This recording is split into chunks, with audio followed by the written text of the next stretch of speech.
ஒரே குடும்பம், 100 கௌரவர்கள், 5 பாண்டவர்கள். ஒரு சிம்மாசனத்திற்காக தொடங்கிய அதிகார போட்டி உலகையே உலுக்கிய மகாபாரத போராக எப்படி மாறியது? வெறும் ஒரு நிமிடத்தில் இதன் ரகசியத்தை பார்க்கலாம். சகுனியின் சூழ்ச்சியால் தர்மன் சூதாட்டத்தில் நாட்டை இழந்தார். திரௌபதிக்கு நேர்ந்த அவமானம் போருக்கான விதையை தூவியது.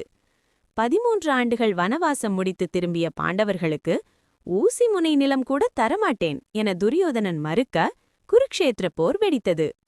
18 நாட்கள் நடந்த அந்த பெரும் போரில் உறவுகள் ஒரு பக்கம், தர்மம் மறுபக்கம். கண்ணபிரானின் கீதோபதேசத்தால் அர்ஜுனன் தெளிவு பெற்று போரிட்டார். பீஷ்மர், துரோணர், கர்ணன் என மாவீரர்கள் வீழ்ந்தாலும் இறுதியில் தர்மம் மட்டுமே வென்றது. மகாபாரதம் நமக்கு சொல்லும் செய்தி இதுதான். சூழ்ச்சியும் அதர்மமும் எவ்வளவு பலமாக இருந்தாலும் நீதியின் முன் அவை தோற்றுத்தான் போகும். மகாபாரதத்தில் உங்களுக்கு பிடித்த கதாபாத்திரம் எது? கமெண்ட் பண்ணுங்க. நம்ம சுட்டி கதை பெட்டி சேனலை சப்ஸ்கிரைப்